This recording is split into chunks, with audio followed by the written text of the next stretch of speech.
집중 진박 감별사, 진벽 감별사라는 말이 2016년도에요. 그 총선을 앞두고 갑자기 배신자, 박근혜 당시 대통령이 배신자 프레임을 만들면서 진박 감별사 논란이 됐던 적이 있었고 그 당시 여당이던 새누리당은 참패했습니다. 자, 그런데 어쨌든 박근혜 전 대통령이 한국당 전당대회 앞으로 이제 이거 역시도 17일 앞으로 다가왔는데 박 전 대통령이 갑자기 변수로 등장을 했습니다. 박 전 대통령 측근인 유영하 변호사가 한 언론하고 인터뷰에서 황교안 전 총리는 친박이 아니다. 이렇게 인터뷰를 하면서 이게 일파만파로 번지고 있거든요. 자, 김태현 변호사님. 그 박근혜 전 대통령이 도대체 유영하한테 어떤 얘기를 했길래 이렇게 논란이 되고 있는 건가요? 일단 박근혜 전 대통령이 유영하 변호사한테 직접 그렇게 얘기했는지는 본 사람과 아무도 없습니다. 유영하 변호사 본인이 그 얘기한 거죠. 네. 아, 박근혜 전 대통령이 이렇게 얘기를 했다? 네. 나는 허락을 받고 방송 출연한 거다라고 이제 유영하 변호사 밝히면서 얘기를 했는데 네. 그 내용의 중요한 것들 몇 가지 말씀을 드리면 네. 일단 전 무슨 얘기냐면 뭐 박근혜 전 대통령 위독설 뭐 건강 이상설이 있었잖아요. 네. 근데 그건 아니라는 거예요. 건강이 좋은 건 아닌데 위독하다 이런 건 아니라는 거고. 네. 그다음에 이제 TV하고 신문은 보지 않는다. 원래 신문 들어갑니다. 그리고 TV도 볼 수는 있어요. 근데 보진 않고 지지자들의 이제 편지와 책 등을 보면서 생활하고 일주일에 1000통 넘는 편지 구한다. 그러니까 저 편지의 지지자들이 현재 어떤 방송이나 신문에 나왔던 현재 정치 상황 같은 거 정리해서 보낸다는 거예요. 네. 그럼 그걸 통해서 안다라는 거죠. 그러니까 일정에 보면 약간 가공된 데이터를 본다을 가능성도 좀 있는 겁니다. 지지자들이 그렇죠. 골라서 골라서 선택한 것을 본다. 예, 그걸 본다라는 거고. 그다음에 결국 제일 중요한 거는 황교안 전 총리의 얘기인데 드디어 여기서 그 유명한 책상과 의자 얘기가 나오는 거예요. 네. 황교안 전 총리가 권한대행 시절에 박근혜 전 대통령 측이 허리가 안 좋으니까 네. 책상 의자를 좀 넣어달라 이렇게 네. 교도소 측에 요구했는데 반영되지 않았다. 그 당시에 권한대행은 황교안 전 총리 아니냐, 네. 황교안 전 총리 안 들어준 거 아니냐, 뭐 이런 입장인 거고. 네. 그다음 또 중요한 얘기 갈수록 나옵니다. 박 전 대통령이 황 전 총리에게 면허 신청을 거절했다. 근데 이유는 내가 들어서 아는데 말하지 않겠다. 그게 더 궁금하지 않습니까? 네. 네. 그런 얘기들이 있는데 네. 일단 여기서 두 가지죠. 박근혜 왜 유영하 변호사가 이 타이밍에 그동안 언론에 전혀 드러나지 않던 유영하 변호사가 이 타이밍에 언론에 나와서 저런 얘기를 했을까라는 거 궁금하네요. 하나. 네. 그다음에 이게 향후에 자유한국당의 전당대회뿐만 아니라 다음 총선, 다음 대선까지 어떤 영향을 미칠까? 이게 두 개인데 네. 저는 사실은 보면서 자유한국당의 다음 총선하고 다음 대선에 있어서 가장 큰 변수는 저는 박근혜 전 대통령 문제라고 봤거든요. 근데 그 변수가 제 생각보다 너무 일찍 나왔어요. 저는 한 올 가을쯤에 아마 박근혜 변수가 돌출되지 않을까 봤는데 네. 제 예상보다는 거의 1년 정도, 한 10개월 정도는 가까이 떴는데 네. 글쎄 이게 어떤 변수가 될지. 자, 근데 네. 저는 한 가지 궁금한 게요, 김정은 의원님. 네. 만약에 저 책상 의자 얘기는요. 만약에 책상이나 의자를 집어넣어 줬으면 당시에 황교안 전 총리가 넣어줬으면은 그거야말로 특혜 시비가 벌어지지 않았을까요? 그런데 이제 네. 그에 앞서서 우선 이 자유한국당이 이제 겨우 제대로 전당대회 치러가지고 새 대표 뽑아서 조금 잘해보자 이러는 시점에 책걸상 얘기가 전당대회 키워드가 된다는 거는 참 비극인 것 같아요. 네. 그런데 이 황교안 지금 대통령 권한대행 아니었습니까? 그 당시에. 그렇죠. 그런데 뭐 법무부에서 검토하고 그다음에 민정수석실 검토하고 했더니 이건 안 된다. 네. 이렇게 이제 얘기는 올라온 겁니다. 만약에 다른 허리 아픈 사람들도 다 넣어달라고 그러면 똑같이 넣어줘야 되는 그렇죠. 거예요? 그러니까 노태우 전두환 그때 당시에 넣어줬는데 그때와 또 규정이 달라서 못 넣어준다 이런 얘기까지 들었다는 거예요. 네. 법무부로부터. 네. 자, 그런데 그게 3월이었고 2017년 3월이었고 2017년 7월에 이 문재인 정부 들어서고 나서 7월에 넣어줬다는 거예요. 네. 자, 그러면 그때 몇 개월 사이에 규정이 바뀌었을까요?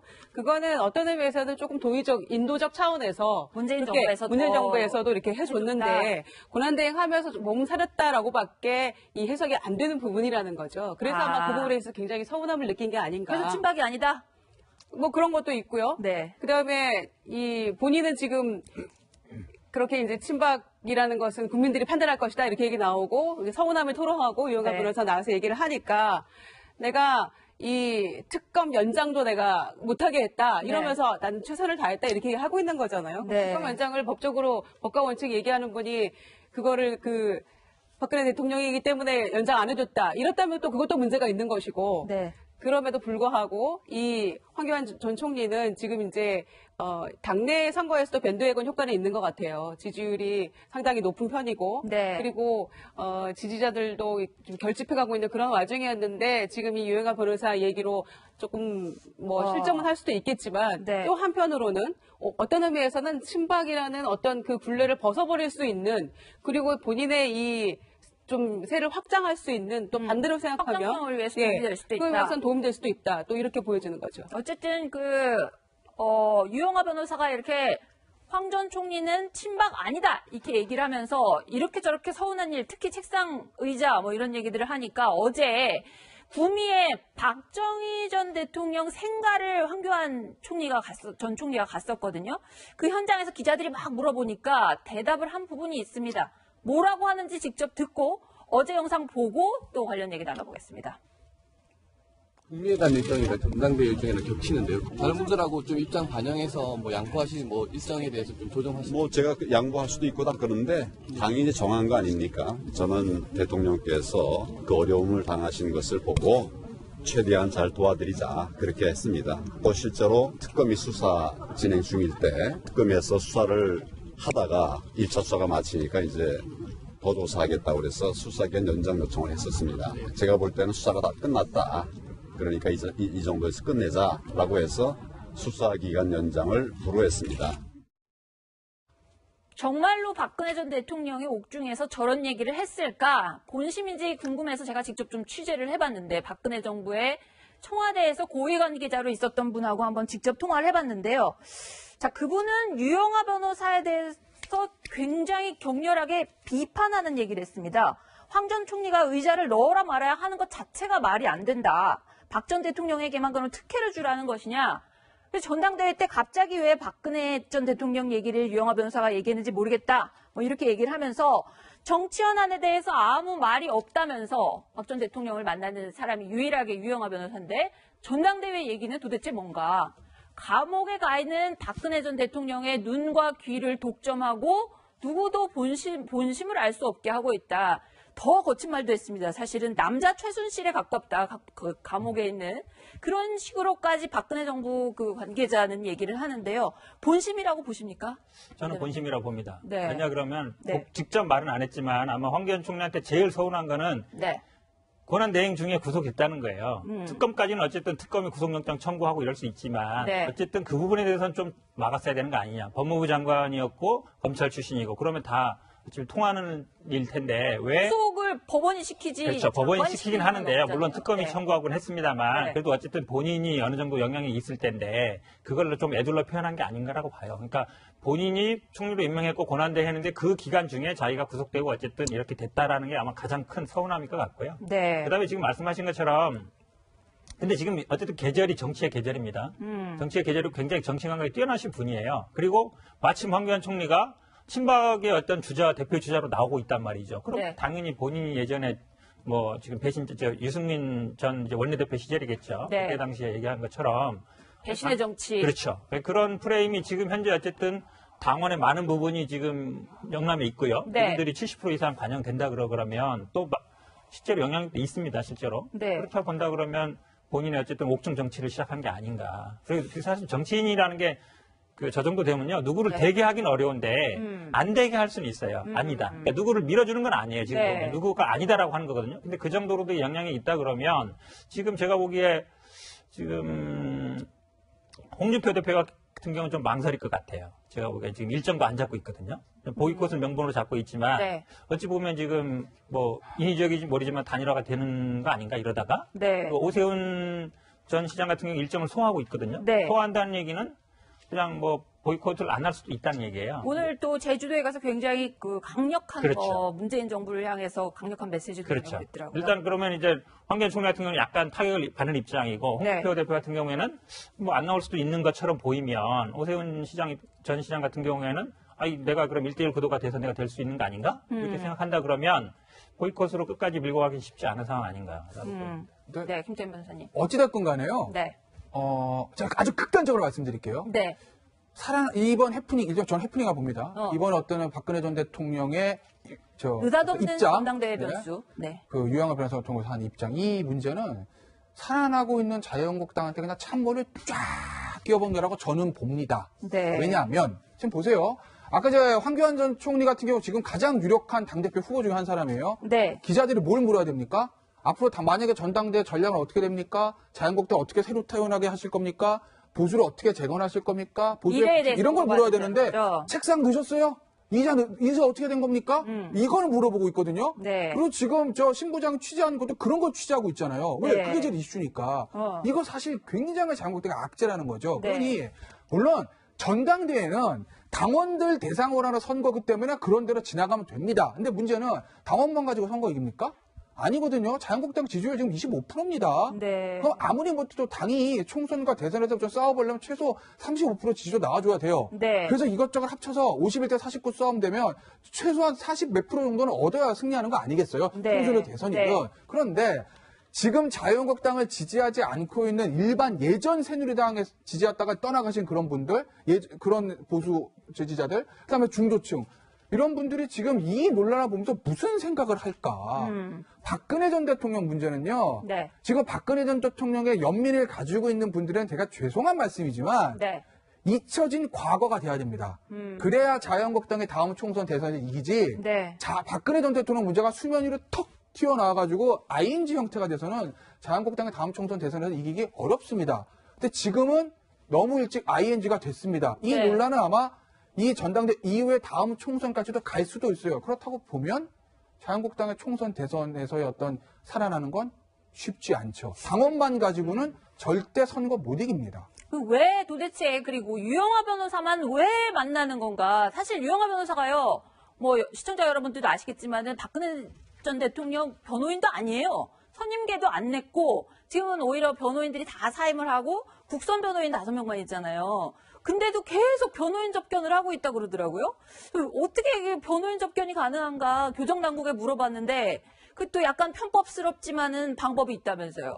그러니까 변호인 접견은 아니고요. 그 전에 뭐가 문제됐냐면 네. 이제 변호인 사임한 다음에 변호인이 되려는 자, 그러니까 실제로 선임계가 안 들어가더라도 변호인은 아닌데 앞으로 변호인이 변호인이 되려는 자. 하겠다라면서 하면은 이제 접견을 시켜줍니다. 네. 근데 이제 뭐 횟수 제한이나 이런 건 없어요. 그렇다고 근데 하더라고요. 그렇죠. 왜냐면 가서 그 지장을 받고 도장을 받아야 선임계를 내기 때문에 앞으로 하겠다라고 하면 접견을 시켜줍니다. 보통은.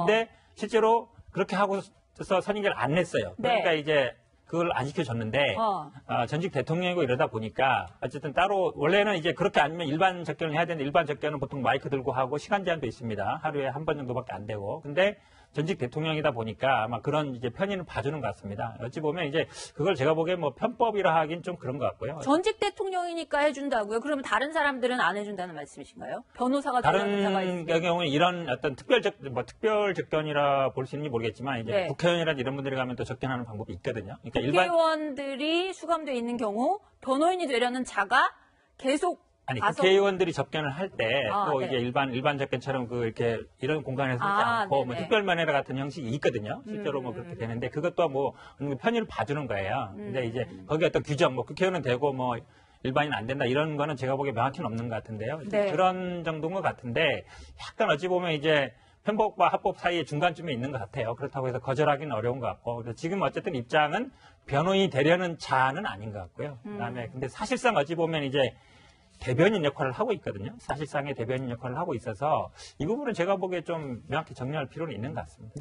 저걸 네. 막을 수도 없고 막아도 의미가 없어요. 예를 들어서 구치소에서 너무 많이 오시는데요. 네. 못 받겠습니다. 그럼 선임계 내면 돼요. 변호사가 되려는 그러니까 자가 선임계를 법원에 정식으로 그거 내고 내면 돼요. 그 선임계 내는 게 어려운 거 아니거든요. 저 인지타 하나 붙여 내면 돼요. 경위증표 하나 붙여서. 네. 그러니까 저거를 구치소에서도 그걸 알기 때문에 네. 굳이 이제 막으면 그게 또 논란이 되지 않습니까? 그러니까 구치소에서도 그냥 놔두는 거죠. 그리고 현행법상 명백하고 위법인 것도 아니고 어쨌든 변호인이 되려는 자도 접견할 수 있으니까요. 거기에 덧붙여서 다른 모든 사람들의 면회는 거부하고 있잖아요. 그렇죠. 그런데 유일하게 이 만남조차도 못하게 한다? 그거는 또 조금 어떤 의미에서는 말이 안 되는 것 같고요.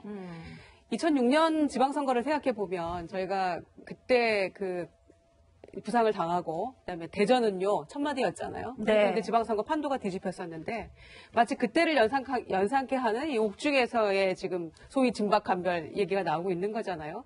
근데 이제 이것에 흔들려서 한국당의 전당대회가 좌우된다는 것도 정말 이 퇴행적인 이야기인 것 같고요. 네. 어떤 의미에서는 지금 이제 오세훈 후보가 유일하게 대통령 박근혜를 극복해야 된다 이런 얘기를 했더라고요. 그래서 이제 굉장히 그 한국당 내 지지자들로부터는 뭐 굉장히 비난을 많이 받고 이렇게 댓글도 많이 달리고 했던데 한국당이 이 건전한 야당으로 거듭나야만 이 문재인 정권도 저는 건강하게 잘 갈 수 있다고 생각하거든요. 독점해서는 안 된다고 생각하기 때문에 야당이 건강해야 되는데 그러려면은 과거에 어떤 이 탄핵받은 이 정권이라는 이 정말 불명예스러운 것으로부터 제대로 극복하는 것이 이번 전당대회가 되어야 된다 이렇게 생각을 하고요. 네. 그런 점에서는 아마 뭐 한국당 당원들이 잘 판단하겠습니다만은 이런 논란에도 불구하고 매 눈으로 이 후보자들을 잘 가려서 새롭게 거듭나는 계기로 만들어야 된다. 그렇지 않으면은 정말로 요원하다 이렇게 생각합니다. 갑자기 난데없이 배신 얘기가 지금 굉장히 많이 나오고 있는데 네. 홍준표 그 후보가 되겠죠. 전당대회 그 예비 후보라고 해야 되나. 홍준표 전 대표 같은 경우에 박근혜 전 대통령에 대해서 또 배신 얘기를 하긴 했거든요. 그리고 황교안 전 총리에 대해서 견제하는 얘기도 했습니다. 직접 듣고 또 관련 얘기 나누겠습니다. 저와 박근혜 대통령 사이에는 서로 은혜를 베푼 일도 없고 받은 일이 없습니다. 나는 탄핵으로 괴멸된 정당을 이어받아서 그 재건하는 데만 2년간의 시간을 보냈습니다. 황교안 총리하고 관계는 말하자면 자기들끼리는 신뢰관계가 있죠. 법무부 장관 시키고 총리까지 시켰으니까 황 총리한테는 박근혜 전 대통령이 배신감을 느낄 겁니다. 마치 지난 총선 때 유승민의 배신이 박근혜 전 대통령을 가슴 아프게 했듯이 이번에도 박근혜 전 대통령이 그런 말씀을 하시는 건 배신입니다. 홍준표 전 대표 같은 경우에는 어쨌든 황교안 총리한테 저런 말씀을 하는 것이 배신이다. 뭐 이런 식의 취지로 들리는데, 자, 오세훈 전 서울시장 역시도 황교안 전 총리에 대해서 굉장히 견제를 많이 하면서 그럼에도 불구하고 일정을 멈추지는 않고 계속 일정을 이어나가고 있거든요. 현 정부에 대해서 굉장히 각을 세우면서 내가 진짜 새 당 대표다 이렇게 얘기를 하고 있는데 오늘 했던 얘기 한번 좀 보실까요? 자, 김태현 변호사님 좀 소개를 해주시죠. 그러니까 이제 어제 이제 보도가 된 건데, 네. 문 대통령 5년 임기도 못 채울 것 같다 이렇게 얘기를 합니다. 한국 네. 이제 그런 때를 대비해. 저에게 무슨 얘기냐면은 강한 뭔가 야당 그냥 대표가 되겠다. 강한 야당 대표가 되겠다는 얘기가 아마 김경수 지사의 어떤 그 드루킹 문제, 저 문제를 네. 이제 부각시키는 거예요. 오세훈 시장 입장에서는 그게 이제 대선 정당성과 연결될 수도 있고, 네. 만약에 문재인 대통령이 거기 이제 연관되는 게 밝혀지면. 그러면 또 박근혜 전 대통령처럼 탄핵할 수도 있는 거 아니야? 뭐 이 얘기를 하는 거거든요. 그러니까 저 얘기에도 실현 가능성이나 뭐 이런 걸 다 떠나서 지금 오세훈 전 시장 같은 경우에는 황교안 전 총리나 예를 들면 홍준표 전 대표에 비해서 현 정부가 각을 세우는 면에서 좀 약하다는 어떤 그런 당내 어떤 당원들의 조금 불만이 좀 있는 것 같아요. 그래서 네. 아마 본인이 어떻게 보면 문재인 대통령과 현 정부와 각을 세워서 싸울 수 있다는 약간 투사적인 이미지를 조금 보강하기 위해서 아마 저런 말을 좀 한 거 아닌가 좀 뭐 그렇게 봅니다. 현 부대변인님 어떻게 될 것 같습니까? 한국당 전당대회. 아까 말씀드렸듯이요. 지금 네. 홍준표 대표는 좀 망설이는 것 같습니다. 나가야 되나, 고백 아니면 뭐 스톱 완주할 거냐 아니면 그렇죠. 스톱할 거냐. 아니, 등록할 거냐, 등록이 네. 며칠 안 남았는데. 네. 근데 오세훈 전 시장 같은 경우는 일단 계속 가겠다라는 의사를 표명한 거예요. 그러니까 보이콧을 저는 좀 접을 가능성이 있는 것 같습니다. 그러면 이제 다른 분들이, 그러니까 오세훈 시장이 끼면 다른 분들이 보이콧할 명분이 없어져요. 그러니까 홍준표 대표가 아마 제일 곤란한 상황이다. 특히 이제 지금 보이콧 상황에서도 그렇고 지금 박근혜 전 대통령이 어떤 입장에서도 그렇고 지금 왔다 갔다 하고 있거든요. 네. 처음에는 뭐 아니었다 그랬다가 다시 또 자기는 뭐 석방운동을 하겠다 이랬다가 지금은 또 배신이다 그러고 이러면서 네. 제가 보기엔 뭐 지금 좀 애매한 상황이다. 제가 보기엔 오히려 계속 안 갈 가능성이 더 많아 보입니다. 아니 어떤 이유로든 역대 전당대회에서 보이콧 선언했다가 끝까지 보이콧한 경우는 별로 없었어요. 그리고 날짜도 네. 2월 27일로 이제 논란 끝에 정한 거기 때문에 네. 그대로 가는 게 맞는데 다만 후보자들에게 다시 합류할 수 있는 뭔가 명분은 주어져야 되는 것이죠. 그것이 당의 지도부의 정치력인 것이고 네. 그리고 보이콧 선언했는데 정말 그냥 들어와라 우리 그냥 간다 이렇게 하면은 지금 황교안 김진태 두 후보만 간다는 거 아닙니까? 네. 그렇게 해서 어떻게 한국당이 거듭날 수 안 그래도 있겠어요? 그날 2차 북미 정상회담 예정돼 있는 날이라 흥행 걱정까지 나오고 있는데. 이게 걱정은 네. 그냥 이틀 지나가는 것이고요. 그러면은 네. 그 뒤로 며칠 미루면은 이 북미나 뭐 비핵화 문제가 또 뉴스에 사라지는 건 아니잖아요. 그렇죠. 또 뭐 답방 얘기도 있는 것이고 김정은 네, 네. 위원장의. 그래서 그거는 뭐 미룬다고 해서 해결될 문제는 아니고 정해진 것이기 때문에 저는 이 주자들에게 뭔가 이 명분을 좀 주고 네. 함께 가야지만 이 전당대회가 어떻게든 뭐 좀 성당에 끝날 수 있는 것이고요. 네. 뭐 지지율 추락했는데 대선 주자들 다 뛰어들어서 하니까 지금 흥행에 성공하고 있는 와중이라서 아마 더 이제 우려도 하는 것이고 네. 뭐 그런 거긴 합니다만은 지도력을 좀 한국당 지도부가 좀 발휘할 필요가 있다. 명분을 줘야 된다 이렇게 생각합니다. 네. 다시 갈 겁니다. 네. 자유한국당 새로운 당대표, 당의 간판 누가 될지 자 막판 갈수록 경쟁이 더 뜨거워질 것 같습니다.